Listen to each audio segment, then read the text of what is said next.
बिस्मिल्लाहिर्रहमानिर्रहीम। अस्सलाम वालेकुम नाज़रीन, आप देख रहे हैं दिलास स्टार। मैं हूँ यासिर रशीद और मेरे साथ हैं सीनियर सहाफ़ी राना मोहम्मद अजीम साहब।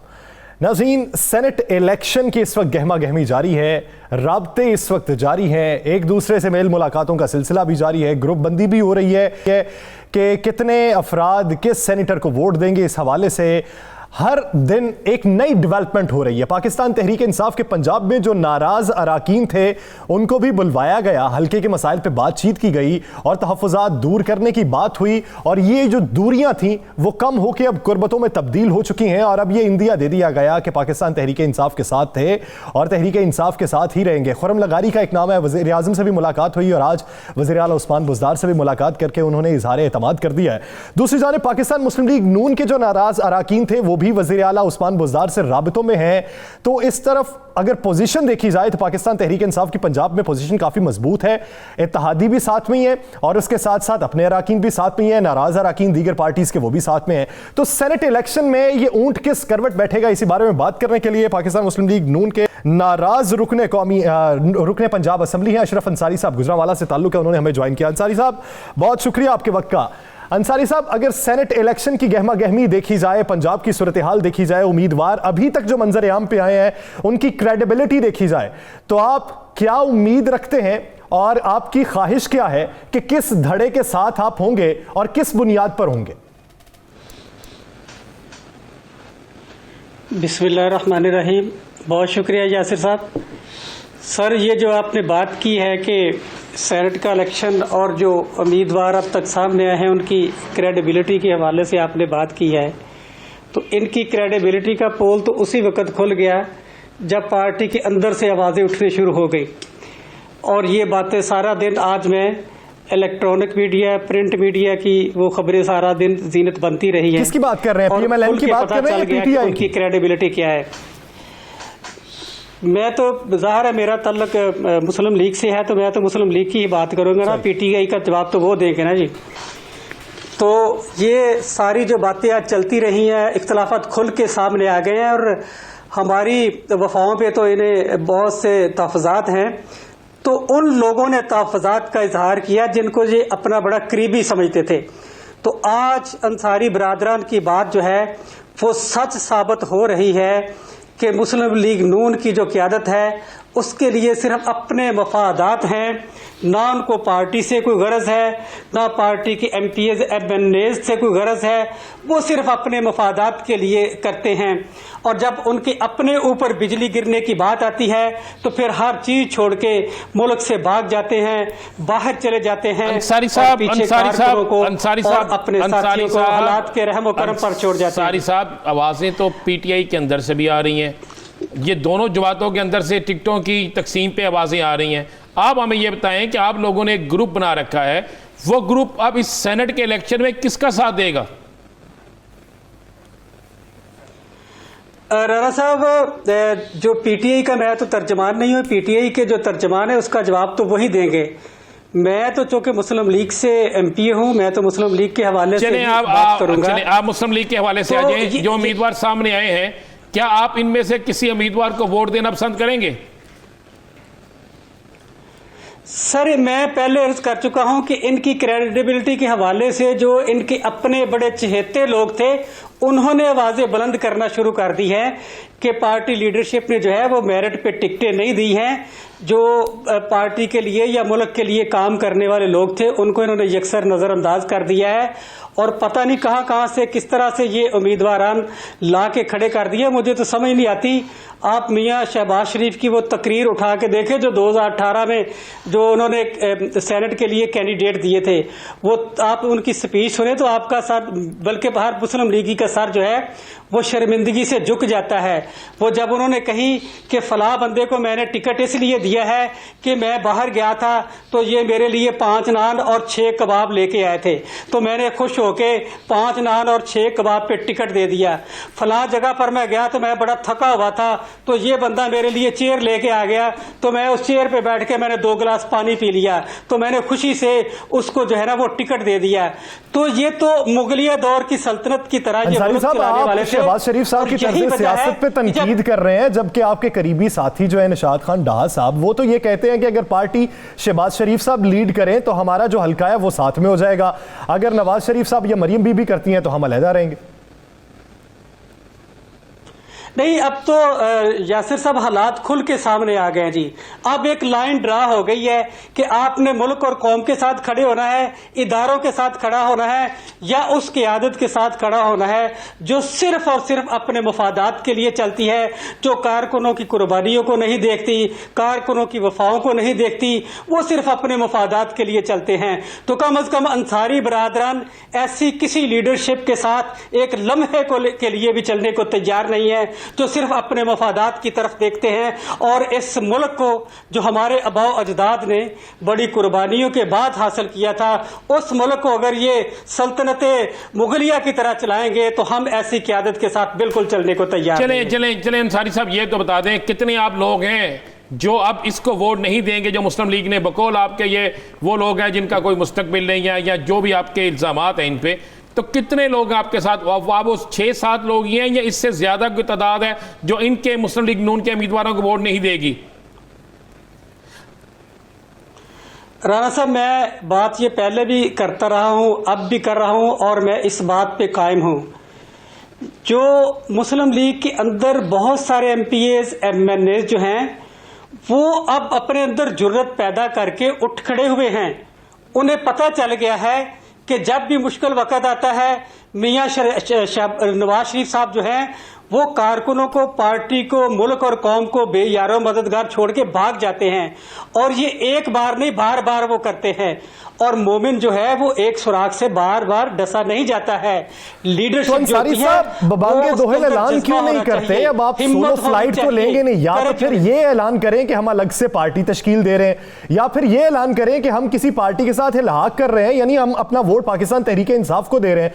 कोई एक बबांगे दोहल ऐलान तो करें ना, ताकि अवाम को भी इस बात का अंदाजा हो कि आप कहां पे खड़े हैं।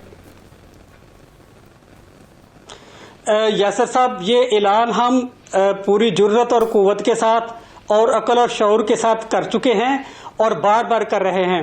चंद दिन पहले की बात है कि मेरे ही बड़े भाई चौधरी मोहम्मद यूनुस अंसारी ने यह कहा था कि मरियम नवाज जो है ये चूंकि इदारों के खिलाफ हर्जा सराई करती है, ये इंतशार की सियासत करती है, ये मुल्क का अमनो अमान जो है उसको तबाह करने पे तुली हुई है, तो हमने ये नहीं देखना कि हम किस पार्टी से MPA इलेक्ट हुए थे। हमने मुल्क और कौम की सियासत करनी है, वतन अजीज के दफा की सियासत करनी है। तो मरियम चूंकि इदारों के खिलाफ हर्जा सराई करती है, इंतशार की सियासत करती है, तो हम किसी सूरत मरियम को इदारों के खिलाफ हर्जा सराई की इजाजत जो है वो नहीं देंगे, इंतशार फैलाने की इजाजत नहीं देंगे।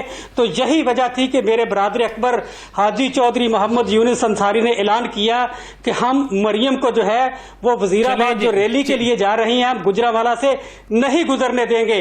तो फिर हालात ने देखा कि पूरी इंतजामिया आ गई कि आप मरियम को यहां से क्यों गुजरना नहीं दे रहे।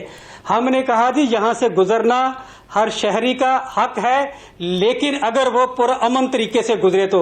लेकिन अगर वो इदारों के खिलाफ हर्जा सराई करेगी, इदारों के खिलाफ जहर उगलेगी, इंतशार फैलाने की कोशिश करेगी, तो फिर अंसारी बरादरान उनके सामने सीसा पिलाई दीवार बन जाएगी। फिर राणा साहब सारी चले वो तो कल लेकिन कल उन्होंने हमारे साथ राब्ता किया। एक क्लिप चल रहा है सोशल मीडिया पे जिसपे आपके मुताल्लिक बड़े नाज़ेबा अल्फाज आपकी बरादरी के मुताल्लिक कैप्टन सफदर ने अदा किए हैं। चले आप उसको जवाब दे। हम जरा थोड़ी सी अशरफ अंसारी साहब आगे चलते हैं ना। ठीक हो गया, आप मुस्लिम लीग नून के उम्मीदवार को वोट नहीं दे रहे। मैं ये जवाब दे लूं सर, मैं ये जवाब दे दूं कि हमने जो ऐलान किया था कि मरियम को इदारों के खिलाफ हर्जा सराई नहीं करने देंगे, इंतशार नहीं फैलाने देंगे, और इस तरह जो है वो मछली मंडी गुजरावाला शहर को नहीं बनने देंगे।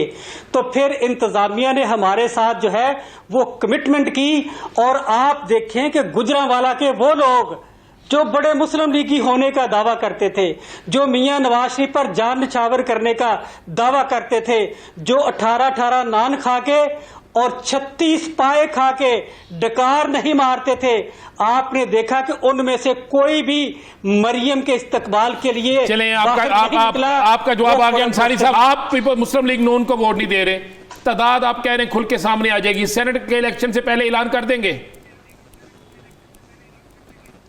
इंशाअल्लाह अल्लाह ताला के फजल करम से जैसे ही हमारी आला अदलिया जो है वो अपना फैसला देती है, चूंकि मामला सब जुडिस है, तो इसलिए मैं समझता हूं कि हम आइन और कानून की बालादस्ती के लिए काम करने वाले लोग हैं, इदारों का एहतराम करने वाले लोग हैं, इसलिए अब मुनासिब नहीं है कि मैं पहले ये मामला डिस्क्लोज कर दूं। राना साहब, मैं हाजिर हूं, जैसे ही आला अदलिया की तरफ से फैसला आएगा आप दोबारा मुझे अपने प्रोग्राम में लें, मैं इंशाल्लाह आपको बताऊंगा कि मैं पहले भी आपके प्रोग्राम में कह चुका हूं कि हम मुल्क और कौम के लिए सियासत करेंगे। अच्छा, कितने लोग हैं आप कितने लोग हैं? क्या आप 7 के 7 लोग हैं या तादाद बड़ी है? क्या आप 7 लोग हैं या तादाद बड़ी है? राणा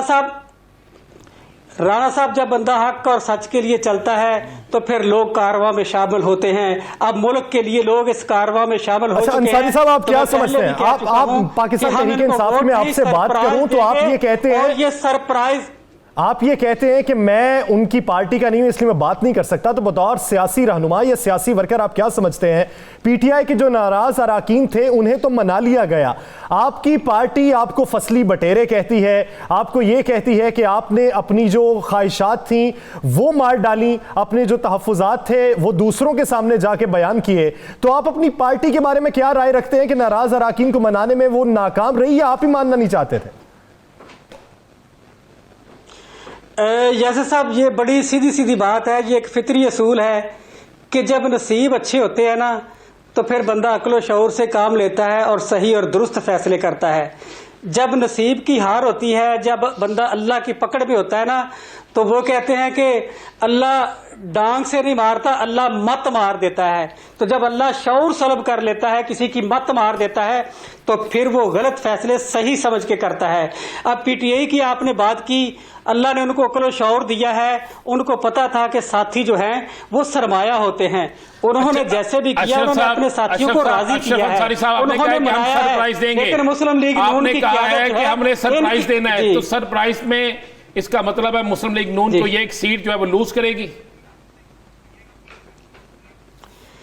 एक नहीं कई सीटें लूज करेंगी। जो इनकी हिकमत अमली है, इन्होंने अपने अच्छे साथियों को राजी करने की बजाय, उनके तहफ़्फ़ुज़ात दूर करने की बजाय उनके साथ महाज आराई की है। चैलेंज तो हमने मरियम को किया था, मरियम के अंदर जुर्रत थी, इखलाकी जुर्रत थी, तो फिर वो यहाँ पर निकल के जो इनके यानी आला अदलिया के जो फैसला पेंडिंग है वो सामने आने के बाद आप ये फैसला करेंगे कि किस तरफ आपका झुकाव होगा, और आप ये समझ पाकिस्तान मुस्लिम लीग नून को सेनेट इलेक्शन में एक सीट नहीं बल्कि ज्यादा सीटें गंवानी पड़ सकती हैं। बहुत शुक्रिया अशरफ अली अंसारी साहब इस हवाले से अपना वक्त देने के लिए। नाज़रीन, दीगर इश्यूज पर बात करेंगे एक शॉर्ट ब्रेक के बाद। Stay with us.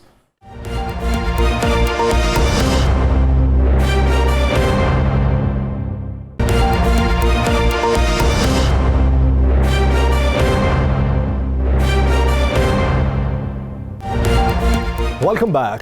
नाज़रीन, सेनेट इलेक्शन के हवाले से जो तैयारियां चल रही हैं उस पर कुछ जो डेवलपमेंट थी वो तो हम ब्रेक से पहले बात कर चुके हैं उस पर कि पाकिस्तान मुस्लिम लीग नून के नाराज अराकीन क्या चाहते हैं, हुकूमत की प्लानिंग क्या है। हुकूमत ने जो राब्ते तेज़ किए हुए हैं, वज़ीर आज़म खुद राब्तों में तेज़ी ला रहे हैं, टीम को भी इस वक्त मुतहर्रिक कर दिया। अब एक नई टीम तश्कील दी जा रही है जो सेनेट इलेक्शन के हवाले से ग्रुपिंग के लिए काम करेगी। तो आने वाले दिनों में सेनेट इलेक्शन में क्या वज़ीर दाखिला शेख रशीद साहब के मुताबिक वज़ीर आज़म इसके नताइज पर विक्ट्री स्टैंड पर खड़े होंगे? अपोजिशन के जो इस वक्त अहदाफ है, क्या अपोजिशन वो अहदाफ हासिल कर लेगी? ये मंजरनामा कौन सी सूरत हाल इख्तियार करेगा? इसी बारे में बात करने के लिए वज़ीर जेल खाना पंजाब फयाजुल हसन साहब ने हमें ज्वाइन किया है। चौहान साहब, बहुत शुक्रिया आपके वक्त का।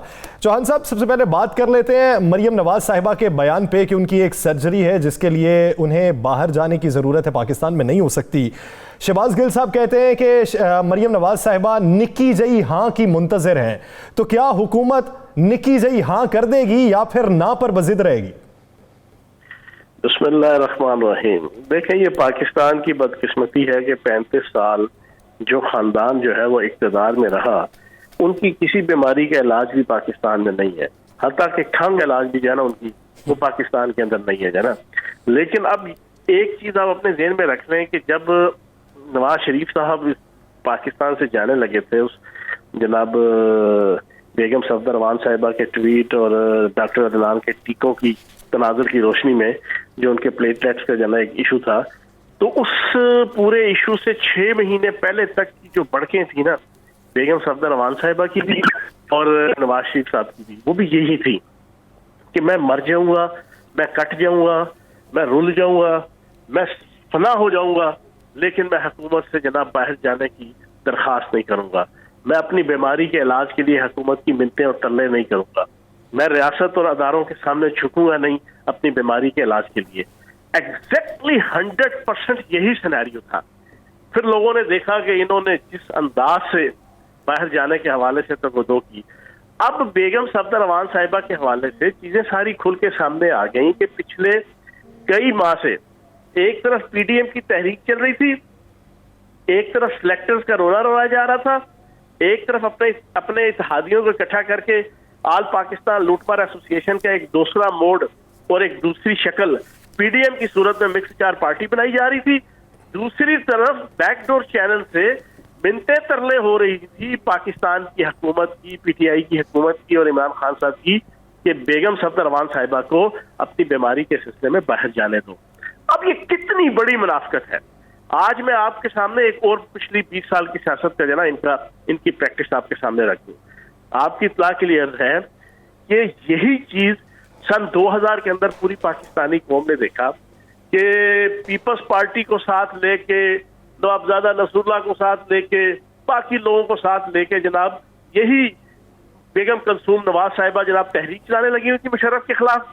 जब सारे इकट्ठे हो गए तहरीक चलाने के लिए सड़कों पे आ गए, तो जनाब अचानक रात को पता चला कि पूरा आले शरीफ, नवाज शरीफ साहब, उनके भाई और पूरा टब्बर 100 सूटकेसों के साथ रातों रात जनाब आपके जद्दा चले गए। फिर उससे अगली कहानी आप सुन लें। सन 2007 के अंदर इन्होंने पीडीएम बनाया, एपीडीएम बनाई। अब पीडीएम है ना, उस वक्त था आल पाकिस्तान डेमोक्रेटिक जनाब मूवमेंट। उसमें इन्होंने जमात इस्लामी को भी लिया, उसमें उन्होंने महमूद खान चकरई को भी लिया, उसमें सारों को लेके इन्होंने नारा लगाया नवाज शरीफ साहब ने कि क्योंकि 2008 का इलेक्शन डिक्टेटर के जनाब तले हो रहा है, हम इसका बाइकआउट करते हैं। सारों से बाइकआउट करवा लिया, जमात इस्लामी ने बाइकआउट कर दिया, महमूद खान चकरई ने बाइकआउट कर दिया, इमरान खान साहब पीटीआई ने बैकआउट कर दिया, जनाब उसको बाइकआउट कर दिया। अचानक जनाब इन्होंने जिस दिन आखिरी तारीख थी कागजात से नामजदगी वापस लेने की, इन्होंने ऐलान कर दिया जनाब हम इलेक्शन लड़ेंगे।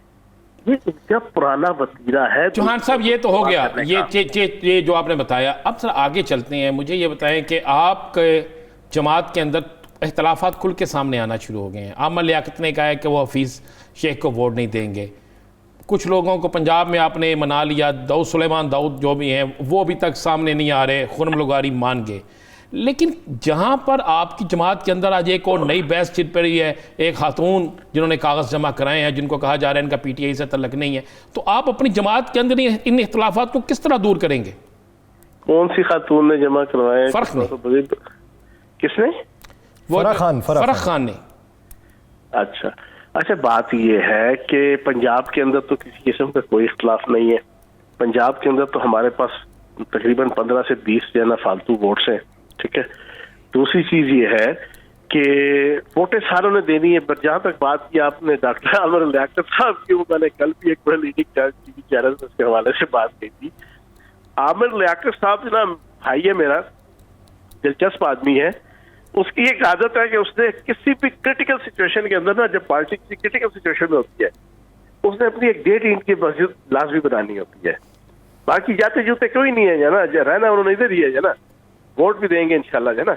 लेकिन यह है कि थोड़ा सा जना इन्होंने हल्की फुल्की मौसीकी इन्होंने जना कच्चे राग जना इन्होंने लापने होते हैं ना, इससे अलावा और कुछ नहीं है। बाकी पीटीआई के पास पंजाब के अंदर भी फालतू वोट्स हैं, पीटीआई के पास अल्लाह पाक के करम से वफाक के अंदर भी फालतू वोट्स हैं। हम आराम से अपनी जो सीटें हैं वो निकालेंगे। और पंजाब के अंदर तो लास्ट टाइम आपने मुझसे पूछा था, आज से 10 दिन पहले मैंने कहा था 6, आपने कहा 7। आज मैं आप वाली बात कर रहा हूँ कि 100% हमें उम्मीद है कि हम 7 सीटें निकालेंगे पंजाब के अंदर। पंजाब के अंदर 7 सीटें आप निकाल लेंगे? हाँ, 11 में से 7 सीटें इंशाल्लाह हमारी। तो कौन सी सीट है, हारेगा कौन मुस्लिम लीग नून में से? फिर वही आ जाती है ना। ये तो किसी एक उम्मीदवार का नाम तो ले दें आज। बस उनमें से कोई हारेगा जाना, कोई ना कोई तो हारेगा। चौहान साहब, अब आप ये देखें कि वज़ीर आज़म साहब ये कहते हैं कि अरकान की ख्वाहिशात और उनके तहफ़्फ़ुज़ात को दूर किया जाएगा और ख्वाहिशात का एहतराम किया जाएगा। अब एतराज़ तो फैसल वावडा साहब पे भी लगाया गया था। बातें ये हो रही हैं कि जिनकी लॉबिंग मजबूत है उन पे आप लोगों को राम करने की कोशिश करते हैं और जिनकी मजबूत नहीं है उन्हें आप फारिग कर देते हैं। यार, लॉबिंग की बात नहीं है, देखो बात सलाहियत की होती है। आप फैसल वाडा का मुकाबला किसी दूसरे ऐसे बंदे के साथ तो ना करेंगे जिसको कोई जानता भी नहीं है, ठीक है ना, जिसके मुतालिक ना मीडिया के अंदर, ना पब्लिक के अंदर जाना, ना पार्टी वर्कर्स के अंदर जाना, कुछ ना कुछ ज्यादा कुछ जाना, वो नाम भी नहीं है। चौहान साहब, सवाल ये है ना कि पहले वो नाम मंजर आम पे कैसे आ गए, शॉर्टलिस्ट कैसे कर लिया गया? पूरी बात सुने ना। जी। फैसल वाडा साहब को किसी की जगह नहीं दिया गया। फैसल वाडा साहब को फ्रॉम डे फर्स्ट से जनाब पार्लिमानी बोर्ड ने जनाब उनका नाम पास किया हुआ, पहली चीज। दूसरी चीज, फैसल वाडा एक वेल स्पोकन, मोकल और एक दबंग जनाब लीडर है पीटीआई के। और सेनेट के अंदर हर पार्टी चाहती है, कौमी असम्बली हो, सेनेट हो, सूबाई असम्बलियां हो, जब भी कोई टिकट एलोकेट होते हैं, हर पॉलिटिकल पार्टी की कोशिश होती है कि कम से कम 15-20% ऐसे लोगों को टिकट दिया जाए और जितवाया जाए कि जो पार्टी के डाई हार्ट भी हो, पार्टी के जनाब वेल विशर भी हो, और पार्टी के जनाब वफादार भी हो और आउटस्पोकन हो, फ्रंट फुट पे आके जनाब on the floor of the house भी और बाहर भी और मीडिया के अंदर भी जो है वो पार्टी को डिफेंड कर सकें। फैसल वाडा मैं समझता हूँ उनमें से एक लीडिंग पर्सनैलिटी है। अब उनको अगर सेनेट के हवाले से टिकट का फाइनल किया गया तो इसमें कोई अनहोनी बात नहीं है, इसमें तो कोई अनहोनी बात नहीं है, बाजी की प्रैक्टिस मौजूद है।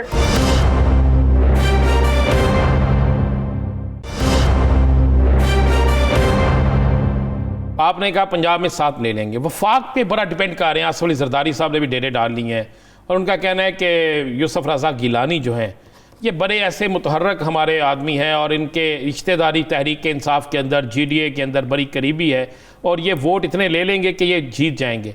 इसमें आप इसके हवाले से आप क्या कहते हैं? वो बात सुनो, यूसुफ रज़ा गिलानी साहब जिसको नाअहल किया गया, करप्शन, 2 नंबरी, रियासती अदारों के साथ दिग जैग खेलना, अदालतों के साथ दिग जैग खेलना, अदालतों से झूठ बोलना, ठीक है ना, उसकी पदाश में अदालतों को चीट करना, उसको नाअहल किया गया, करप्शन के जनाब लाजवाल किस्म के जनाब केसेस और सारी चीजें। मैं तो कहता हूँ पहले तो शर्म से डूब मर जाना चाहिए पूरी पीडीएम को कि उनको इनके अलावा उनको बंदा ही नहीं मिला। पहला तो जनाब क्रेडिट मैं दूंगा ना पूरी पीडीएम को, मिक्स 4 पार्टी को ये। दूसरा जनाब आपके आसफ अली जरदारी साहब, आपकी जनाब पीडीएम की जितनी सियासी क़यादत है ना, ये बमा अहल व याल उल्टे भी लटक जाए ना तो इंशाल्लाह हफीज शेख साहब जीतेंगे। समझ गया ना, हफीज शेख साहब जीतेंगे। आप छोड़ें इनको जो ना, ये रिश्तेदारियां लेकर आए, ये जनाब जो सी मर्जी अजीजदारियां लेकर आए, इंशाल्लाह जीतेंगे जनाब। केपीके में क्या रहेगा? 2 बंदे आज आपके टूट के चले गए उधर। सर कितने, कोई फर्क नहीं पड़ता इससे। देखो 2 बंदे टूट के चले गए तो क्या हो गया, वहां पर 80% मैंडेट हमारे पास है जना, कोई फर्क नहीं पड़ेगा। सारी जितनी सीटें हमने लेनी है जनाब हमने लेनी है, और तकरीबन मेरा 11 में से 90% सीटें, 85-90% सीटें पीटीआई ने लेनी है और इंशाल्लाह जीतेगी। चौहान साहब, वो चीज नहीं है। पाकिस्तान मुस्लिम लीग नून ये राय रखती है कि वो वीडियो स्कैंडल पे नैब के पास दरखास्त लेके जाएगी। हाय मैं सदके जाऊं जनाब इस नून लीग की क़यादत पे। नून लीग की क़यादत को तो फिर राना मशहूद को भी लेके जाना चाहिए। राना मशहूद साहब की वीडियो आई थी जिसमें ओपनली कह रहे थे कि हमजा शहबाज साहब और शहबाज शरीफ साहब को भी हिस्सा देना पैदा है, उनका पैसे बताओ जना तो दो जना। मैं तो कहता हूँ अगर इतना ज्यादा इनको जनाब ईमान, यकीन, एतकाद मजबूत हो गया है नून लीग वालों का खयानतदारी पे और करप्शन के खिलाफ, तो सब तो पहले तो राना मशहूद साहब के खिलाफ लेके जाना, ठीक है। फिर उसके बाद ये जो फलूदे वालों, छाबड़ी वालों, रेडी वालों के जरिए से जनाब इन्होंने अरबों डॉलर की मनी लॉन्ड्रिंग की है, जो रियासती अदारे और नैब और ये सारे साबित कर चुके हैं। फिर उस पर भी ये कान पकड़ के, दोनों हाथों से नहीं, मुर्गे वाला कान पकड़ के ये सारी माफी मांगे, ठीक है ना, कि जनाब साढ़े को बड़ी बड़ी ज्यादती हो गई है, अजीत बड़े बड़े चोर हैं इस जनाब जमहूरियत। चौहान साहब 3 मार्च गुजर गया, 3 मार्च गुजर जाएगा, उसके बाद के हालात बड़े क्लियर हो जाएंगे। आपको 26 मार्च को नजर आता है इस्लामाबाद में धरना, इनका एहतजाज? 3 मार्च के बाद आएगा 4 मार्च। 4 मार्च से वजीर आजम पाकिस्तान इमरान खान और पीटीआई एक नए रंग और एक नए दबंग तरीके से जनाब आपको नजर आएगी। वो नए गुर और सुर आपको नजर आएंगे। फिर जनाब कानून साजी होगी, फिर कानून साजी मुल्क और कौम और रियासत और आवाम की बेहतरी के लिए खुल खुला के पीटीआई जनाब अपनी कानून साजी कर चुकी। ये टके टके के जो ना ये करप्ट और बदयानत टके मार जनाब ये जो पॉलिटिकल पार्टी के रिप्रेजेंटेटिव बैठे होते थे सेनेट के अंदर और थप्पन कुटनियों की तरह सारा दिन पिछले 2.5 साल से इमरान खान साहब को और पीटीआई को ताने दिया करते थे अपनी नाम निहाद अक्सरियत की वजह से, वो सारा माहौल खत्म हो जाएगा। फिर प्रॉपर तरीके से आपको वजीर आजम इमरान खान नजर आएगा और पार्टी पीटीआई की हुकूमत नजर आएगी और इंशाल्लाह मुल्क और कौम के लिए एक बेहतर अंदाज से जरा हम काम करेंगे। अच्छा चौहान साहब, आप अपने अराकीन को तो मना लेंगे, ये नून लीग के जो नाराज अराकीन हैं, क्या आपको लगता है कि सेनेट इलेक्शन में इनका साथ होगा आपको? तो बल्कि होगा ना जी, इंशाल्लाह पंजाब से हम तकरीबन 15 के करीब वोट इनके लेंगे। 15 के करीब? हाँ, वफाक में भी तकरीबन जनाब अच्छे खासे वोट आएंगे। यानी अगर वफाक से वोट आते हैं, पंजाब से भी आते हैं, तो फिर तो मुस्लिम लीग नून के लिए बड़ा बुरा होगा। लेकिन ये राजा परवेज अशरफ साहब के दामाद को कहा जा रहा है जो पंजाब से टिकट दे दी गई है, 7 या 6 वोट हैं इनके पास, तो ये बाकी वोट कहाँ से आएंगे? कौन से राजा परवेज अशरफ के दामाद हैं जनाब? ये कहा गया जी जो पंजाब से पीपल्स पार्टी ने जिसको टिकट दिया वो राजा परवेज अशरफ के दामाद हैं, ये जो सुनने में यार। कहाँ से बेचारी 10 सीटें उनमें से भी 3 जो है ना वो हमारे साथ हैं। हाँ, 5 चूहे जो घर से निकले करने चले शिकार, 1 चूहे को आगे खांसी बाकी रह गए 4, बिल्कुल उसके मजाक। इनके पास जो 10 सीटें थी उसमें से 2 या 3 तो जो है ना वो हमारे साथ है, वो तो आसिफ जरदारी साहब को और पीपल्स पार्टी को जो है ना वो, तो ये 7 सीटों से कौन सा जो है ना ये सेंटर बनाएंगे जो है ना, मुझे ये बताए ना। नहीं, जोड़ तोड़ तो करेंगे ना, खरीदो फरोख्त तो हो सकती है ना। हाँ, खरीदो फरोख्त, फिर हराम की कमाई जो है ना वो इजी कम इजी गो, चलो इस बहाने निकल जाएगी। ठीक है ना, जिन्ना भी लुटमार की थी जो है। अच्छा चौहान साहब, सबकी बातें कर ली हमने, मौलाना का जिक्र नहीं हुआ। आपको मौलाना को सेनेट में हिस्सा मिलता दिखाई दे रहा? मौलाना को तो अब हलवे में से हिस्सा मिलता दिखाई नहीं दे रहा। यही तो सारा मसला है। हलवे का हिसाब देना पड़ सकता है मौलाना साहब को अब ना तो पार्लियामेंट का जलवा नजर आएगा तो ना जनाब सूजी का हलवा नजर आएगा। ये सूजी का हलवा और पार्लियामेंट का जलवा, ये दोनों से जनाब इंशाल्लाह मुस्तफीद नहीं हो सकेंगे। ये दोनों से जनाब अपने आप को दूर ही समझें। लेकिन एक दिलचस्प बात है, अब वही मौलाना फजल रहमान साहब जो पिछले 5 महीने से कहते थे कि मैं इस पार्लियामेंट को नहीं मानता, मैं इस असम्बलियों को नहीं मानता, शर्म से डूब मर जाना चाहिए इस मौलवी फजल रहमान को, अब अपने भाई को खड़ा कर दिया और खड़ा करके इन्हीं असम्बलियों के अरकान से अब वोटें मांगते हैं। पहली चीज। दूसरी चीज, मैं कहता हूं कि जमीयत उलमाए इस्लाम के कारकुनान के लिए कम से कम ये एक गैरत जागने के मुताबिक ये एक्ट है कि जहां पर वक्त आया कोई कुर्सी देने का, वहां पर सबसे पहला नंबर जो है मौलवी फजल रहमान के खानदान के बना। यानी मौरूसी सियासत का ये जो ट्रेंड चल रहा है, इस पर जमात इस्लाम के कारकुनान को भी होश लेना चाहिए। और आप ये समझते हैं कि सेनेट इलेक्शन में दीगर अपोजिशन जमातों के अराकीन भी आपके साथ मिल जाएंगे। बहुत शुक्रिया फयाजुल हसन चौहान साहब इस हवाले से अपना वक्त देने के लिए। नाज़रीन, दीगर इश्यूज पर बात करेंगे एक शॉर्ट ब्रेक के बाद। Stay with us.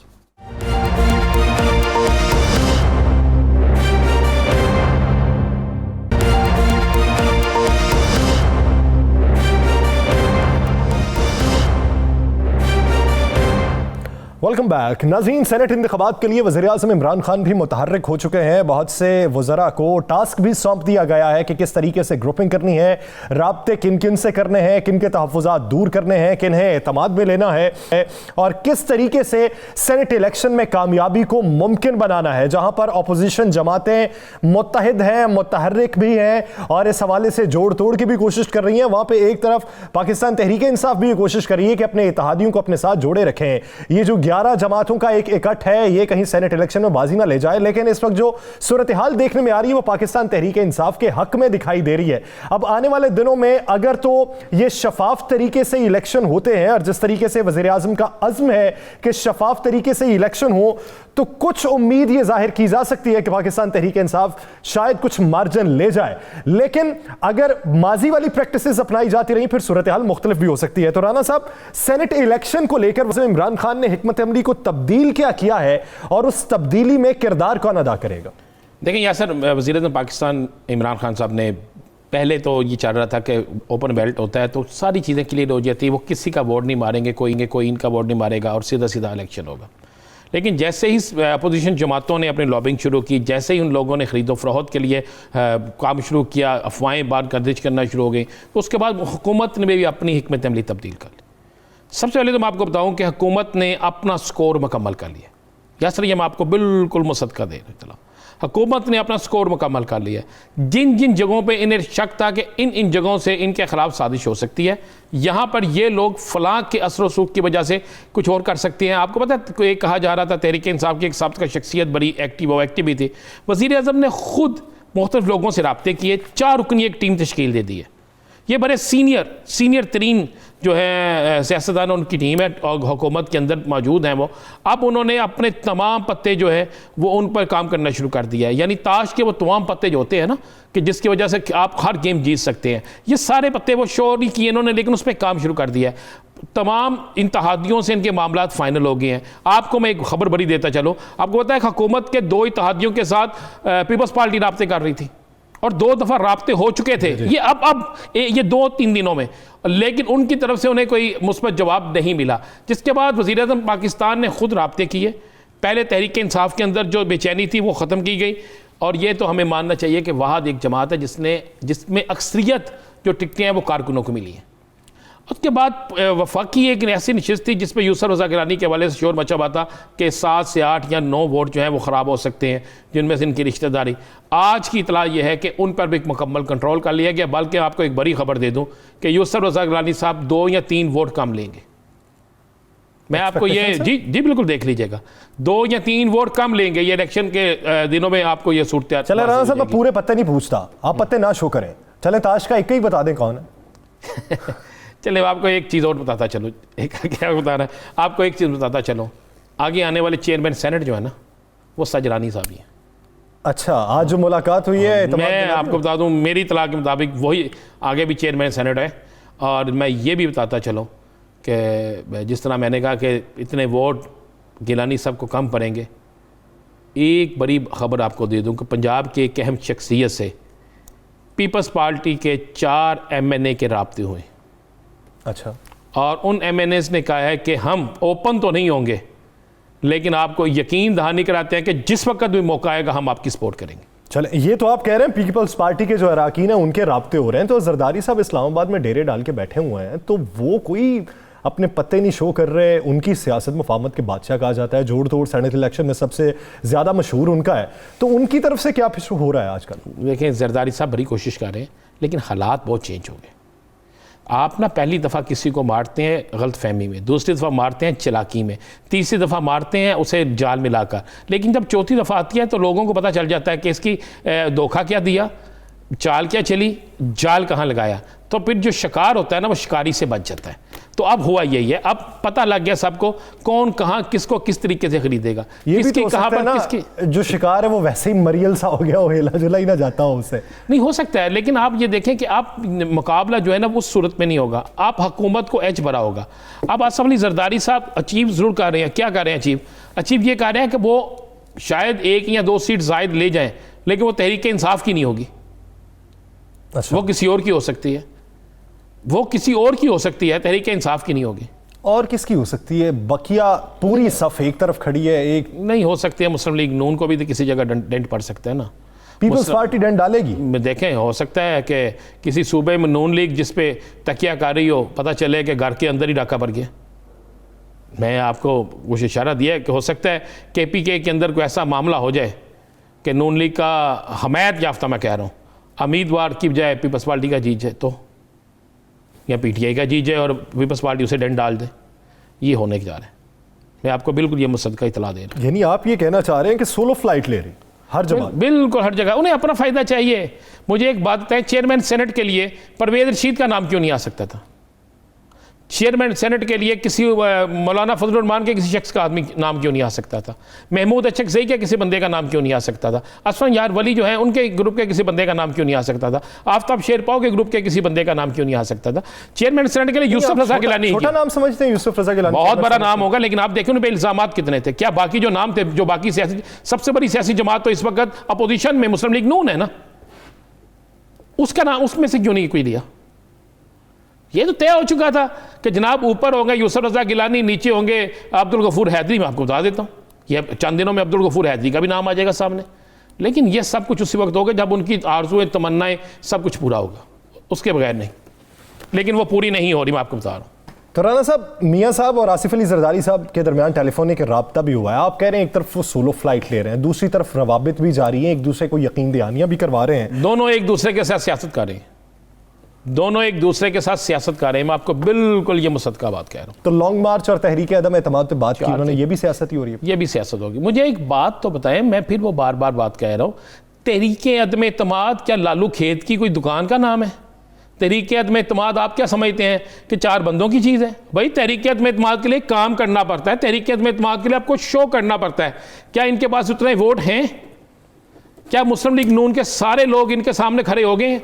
जब असम्बली में बिल पेश होता है, जब वहाँ पे असम्बली के अंदर बजट पास होना होता है, तो मुस्लिम लीग नून के अरकान कहाँ जाते हैं? तो कहते तो ये है कि जरदारी साहब ने कायल कर लिया मियाँ साहब को तहरीक अदम एतमाद। नहीं, कायल तो कर लिया। देखें, तहरीक अदम एतमाद बिल्कुल कायल कर लिया। मैं कब कहता हूँ कायल नहीं किया, लेकिन जब तहरीक अदम एतमाद आएगी फिर बात करेंगे, अभी बड़ी दूर बात। अभी भी ऐसा तासुर है कि नून लीग के बेशतर जो रहनुमा है वो पीपल्स पार्टी पे इजहार इत्मीनान नहीं करते। बिल्कुल नहीं करते, बिल्कुल नहीं करते। मेरी आज मुस्लिम लीग नून के एक बड़े सीनियर शख्स से बात हुई। मैंने उनसे पूछा, जी आप तो सीनियर तरीन है, आपको टिकट नहीं दी गई, तो आपने ये क्या मामला हो गया? तो उन्होंने बड़े मायूस होकर कहा कि मैं पार्टी के तो साथ रहूँगा, लेकिन मुझे नहीं पता कि पार्टी अपने आप के साथ भी है कि नहीं। मैंने कहा जी ये क्या मतलब है? उन्होंने कहा जी बात ये, हमें तो ये लगता है कि मुस्लिम लीग जो है वो ख़त्म हो रही है और मुस्लिम लीग के अंदर किसी और का नाम जो है वो मुस्लिम लीग रखा जा रहा है। सारी बातें जो हमसे धोखा देते हैं, हमें खुद मीटिंगों में कहते हैं कि आसिफ अली जरदारी और पीपल्स पार्टी आगे मामला तय कर चुकी है, फिर उन्हीं की बात मानी जाती है और उनसे हमदर्दी वाले लोगों को सीट दी। चले राना साहब, एक आखिरी सवाल, लॉन्ग मार्च के मौके पे इस्तीफों का जो ऑप्शन इस्तेमाल करने की तजवीज़ रखी गई थी, वो क्या अवामी रद्द अमल पे होगा या बाहमी मुशावरत से होगा? 2023 तक कोई इस्तीफा नहीं आएगा। लॉन्ग मार्च होगा, बिल्कुल होगा लॉन्ग मार्च, इसमें कोई दूसरी राय नहीं है, लेकिन वैसा लॉन्ग मार्च नहीं होगा जैसे मार्च होना चाहिए। यानी आपकी नज़र में लॉन्ग मार्च भी नहीं होगा, इन हाउस तब्दीली की जो बातें हो रही हैं वो भी नहीं? या सर ये वही होगा मेरा लॉन्ग वाचा निगाह मारदा आई हुए, ये देख लीजिएगा, ये लॉन्ग मार्च वैसे नहीं होगा। यानी ठंड प्रोग्राम आपको दिखाई दे? बिल्कुल ठंड प्रोग्राम। यानी गरमाइश जो है वो सियासत में मजीद नहीं बढ़ने वाली सेनेट इलेक्शन के बाद कुछ हद तक। देखें, शबान का महीना होगा, रजब के बाद शबान आएगा, बड़ा मुकद्दस महीना है, लोगों ने बातें करनी है। उसके बाद जनाब मौसम की भी शिद्दत आप देख रहे हैं, तो ये सारा कुछ होता जाएगा। लिहाजा छोड़े बेचारे लोगों की बातें करने, वक्त आएगा, रंग दिखाएगा, हम भी देखेंगे। पंजाब के अहम तफरीही मकामात जो है उनकी बहाली मुमकिन नहीं हो सकी। जहां पे प्रोजेक्ट जा रहे थे वो तकमील के मराहिल में नहीं दाखिल हो सके। बहुत सी जगहों पर तबाहाली भी देखने में आ रही है। आसार कदीमा की बहुत सी जो जगहें हैं उन्हें भी सिक्योर नहीं किया जा सका। सड़कों की तामीर मरम्मत में रुकावट किस चीज़ पे है, इसमें मुलव्वस कौन है और अनासिर कौन से हैं जो डेवलपमेंट की इन प्रोजेक्ट्स में हाइल हैं, उनकी निशानदही किस तरीके से हुई है, राना साहब से जानेंगे। राना साहब, कि बहुत से अहम जगह हैं, हुकूमती जगह हैं जिन्हें तामीर मरम्मत होनी थी, बहाली होनी थी, तामीर नौ होनी थी, लेकिन वो प्रोजेक्ट्स तकमील के मराहिल में दाखिल ना होने की बड़ी वजह क्या? देखिए सर, बड़ी बदकिस्मती है। हुकूमत ने बड़े दावे किए, हुकूमत बड़े दावे कर रही है, इसमें कोई शक नहीं कि पंजाब हुकूमत काम भी बहुत कर रही है। लेकिन हमें यह भी देखना होगा कि जहाँ पर इमरान खान साहब वज़ीर-ए-आज़म पाकिस्तान सियासत की बात करते हैं, सियाती मकामात की बात करते हैं, तो वहाँ पर अक्सर ऐसे मकामात मौजूद हैं जो सियाती मकामात को जो रास्ते जाते हैं टूट फूट का शिकार है। ये हमारी स्क्रीन पे कुछ ऐसे आपको मैं दिखाता हूँ, स्क्रीन पे ऐसे भी दिखाता हूँ कि जिस पे आपको नज़र आएगा कि मिसाल के तौर पर पंजाब के वज़ीर मवासलात है नकई साहब, ये उनका हल्का है जो हेड बल्लो की, राना रिजॉर्ट और दीगर जगह जाता है, और 5 ज़िले फैसलाबाद, जरावाला, कसूर, शेखुपुरा, ये साइड सरगोदा, ये एक ही रोड है जो 5 शहरों को मिलाता है।